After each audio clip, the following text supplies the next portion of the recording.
Is God simply a cosmic tyrant, a dictator, a ruthless dictator? Why does it have to be God's way or the highway? Well, Paul says in Romans, who has known the mind of God and who has been his counselor?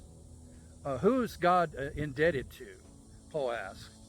Which one of us is qualified, if possible, to sit God down today and explain to him the way that things ought to be, to correct him? You know, when I was a boy, I used to help my dad work on cars that we owned, which basically meant that I would hold the light and burn his face every now and then while he was under the car, but fetch tools, that kind of thing. But I remember vaguely an occasion where we were working on one vehicle and he was adjusting the timing, and there was a notch on the engine block that he referred to as top dead center. My apologies to my dad if I'm giving a bad recollection, or if you're a mechanic and you want to correct me, that's fine. But that was to adjust the timing on the vehicle. And I propose to you that Almighty God is top dead center of the universe. God is the creator of the universe. God is eternal. God is all-knowing. God is all-powerful. And as Paul wrote in the book of Romans, who of us is qualified to set God down and correct God?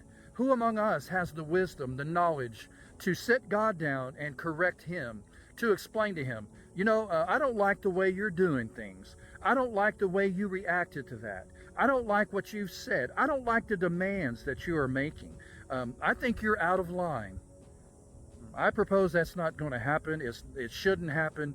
Let me tell you what, it's not a cop-out for me as I stand here today in the walking on the trails, running on the trails today, looking around me at the beautiful and magnificent creation that God has made, that testifies of his power, that testifies of his majesty. As I've said before in other videos, as we consider the complexity of human life and of animal life, of the expanse and scope of the universe, even down to the cellular level of DNA and atomic level, the complexities of life around us, the organized laws of physics, these things betray to us the hand of Almighty God, of a God that exists outside of time, a God that is independent of the material universe. So how else can it be? I got a feeling that if we could vote me or you in for as God for a day, that things would turn out pretty poorly. If you or I were in charge of the universe for a day, I don't know how well it would go. So it's important for us to remember who it is we're talking about.